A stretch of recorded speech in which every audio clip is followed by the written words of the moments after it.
اللہ الرحمن الرحیم۔ داستان مجاہد، کتاب مسکرات زخم۔ بادامی باغ کا عقوبت خانہ، از قلم ابو حیدر میانہ۔ امیر المجاہدین حضرت مولانا محمد مسعود اظہر صاحب دامت برکاتہم ہندوستان کی قید سے نجات پا کر خیر و عافیت سے وطن عزیز پہنچ چکے ہیں۔ اسلاف کے روشن نقش قدم پر محو سفر حضرت صاحب کا زمانہ اسارت دلچسپ واقعات سے عبارت ہے۔ جیلوں میں آپ کے قیام کا انداز ہی نرالا تھا۔ ایام اسیری میں جہاں آپ نے اپنے رفقا جیل کی تعلیم و تربیت باطن پر اپنے خاص توجہات مرکوز رکھیں، وہیں آپ تحریر و تقریر کے ذریعے پوری دنیا کے مسلمانوں کی بیداری کا فریضہ بھی سر انجام دیتے رہے۔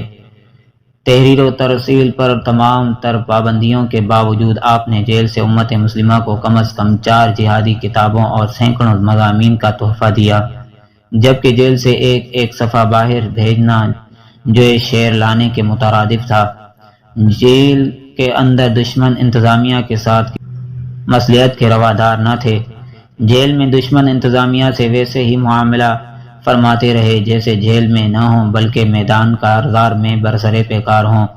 بجا طور پر کہا جا سکتا ہے کہ بھارت نے حضرت صاحب کو قید کر کے خسارہ ہی خسارہ پایا۔ فروری 1994 میں ہندوستانی مقبوضہ کشمیر کے اسلام آباد علاقے سے حضرت صاحب اور مولانا سجاد خان شہید رحمۃ اللہ علیہ کو گرفتار کیا گیا تھا۔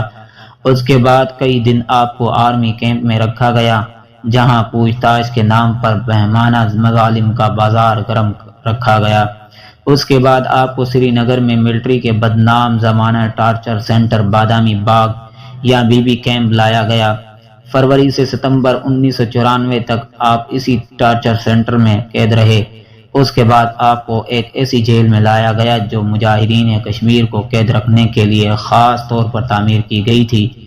اس سے پہلے کہ اس ہائی سیکیورٹی جیل کا مفصل تذکرہ ہو، چند لکیروں کی مدد سے آرمی کے بادامی باغ ٹارچر سینٹر کی سیر کرتے ہیں اور یہ جاننے کے ساتھ ساتھ حضرت صاحب کو اس سینٹر میں کہاں قید رکھا گیا تھا یہ بھی معلوم کرتے ہیں کہ اس ٹارچر سینٹر میں کیا ہوتا تھا۔ سری نگر میں بادامی باغ کیمپ کے نام سے ہندوستان قابض فوج کی بہت بڑی چھاونی ہے۔ اسی چھاونی میں لب سڑک فوجی گاڑیوں کے لیے کانوائے گراؤنڈ ہے۔ اسی وسیع و عریض کانوائے گراؤنڈ کی نشاندہی کر رہا ہے۔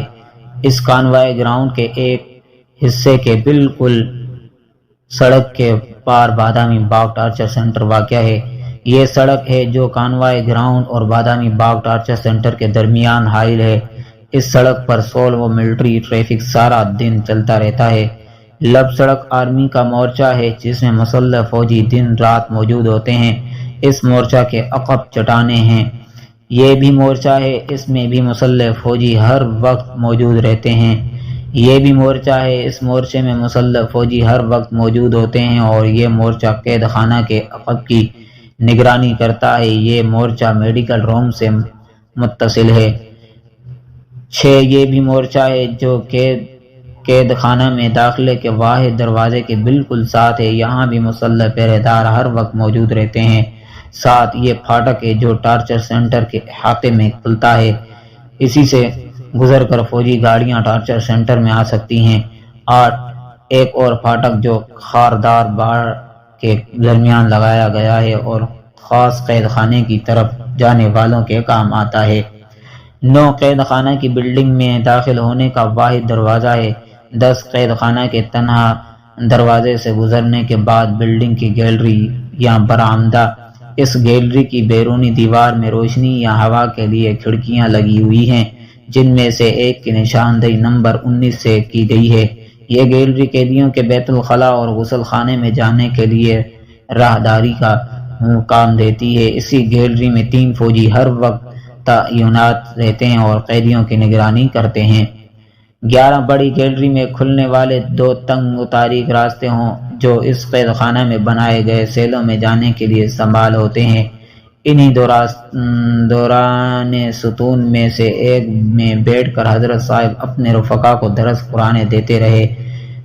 12 قید خانہ میں بنائے گئے تنگ و تاریک سیلوں میں سے 4 سیل، انہیں سیلوں میں سے ایک سیل میں سے حضرت صاحب کو قید رکھا گیا اور حضرت صاحب کے سیل سے متصل ہی دوسرے سیل میں سجاد شہید بند تھے جو اکثر تلاوت کلام اللہ میں مشغول رہتے تھے۔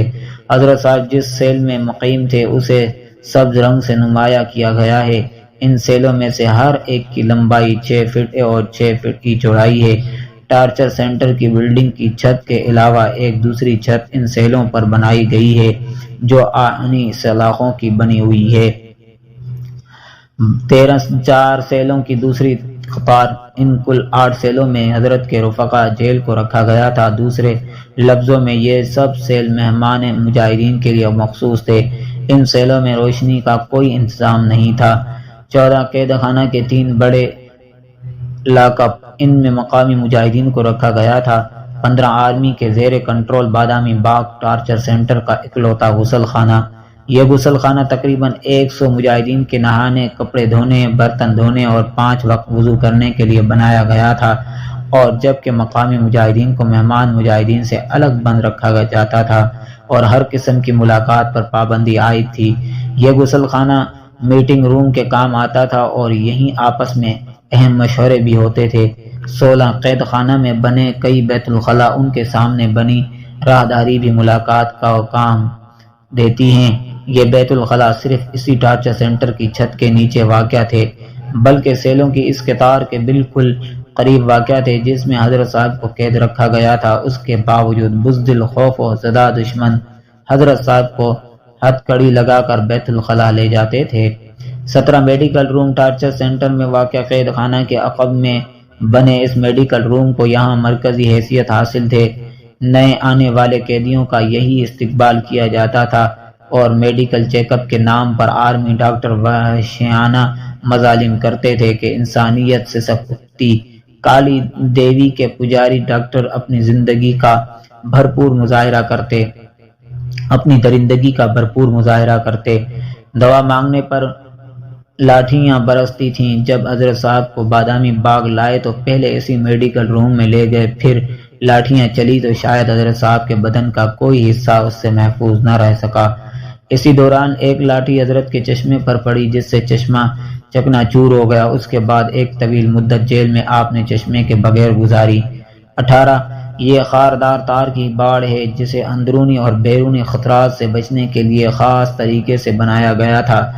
عام خاردار تار سے الگ اس کی بناوٹ تھی۔ 19 قید خانہ کی بیرونی دیوار میں لگی کھڑکیاں جو کہ نہ صرف ہوا اور روشنی کا کام دیتی تھی بلکہ خطوط کی ترسیل کا کام بھی یہی سے سر انجام پاتا تھا۔ اس ٹارچر سینٹر میں کاغذ پینسل بالکل منع تھے۔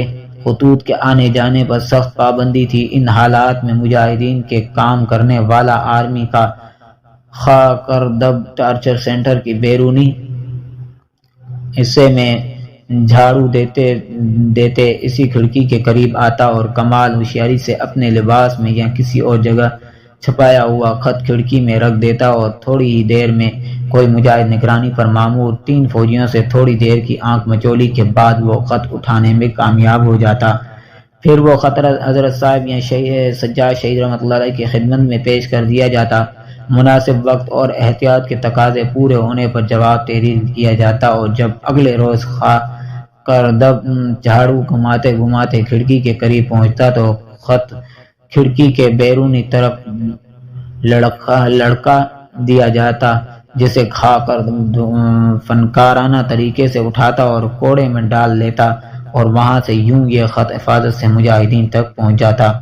ہندوستانی آرمی موجود ایسے کئی افراد مجاہدین کے لیے اب بھی کام کر رہے ہیں اور آئندہ بھی کرتے رہیں گے۔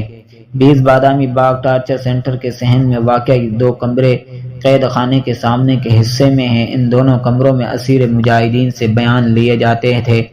بھارتی خفیہ ایجنسیوں کے اہلکار آری باری اسیروں کو یہاں بلواتے اور تفتیش کے نام پر ان پر بھر ظلم کرتے اور لوہے کی سلاخوں سے پیٹتے تھے اور رات کو واپس لاک اپ میں بند کر دیتے تھے۔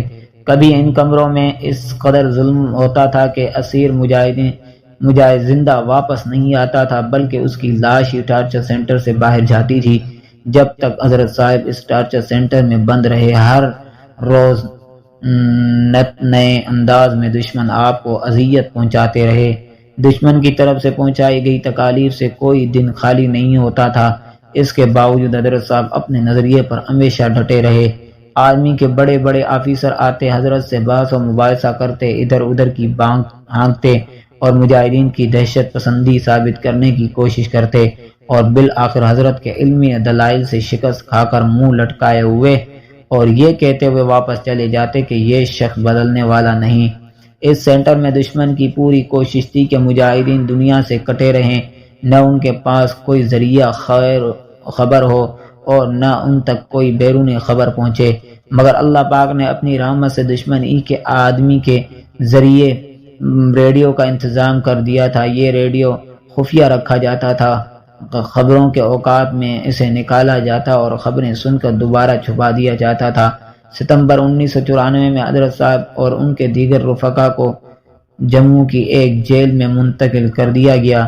وصلی اللہ تعالی علی خیر خلقہ سیدنا محمد وعلی آلہ واصحابہ اجمعین۔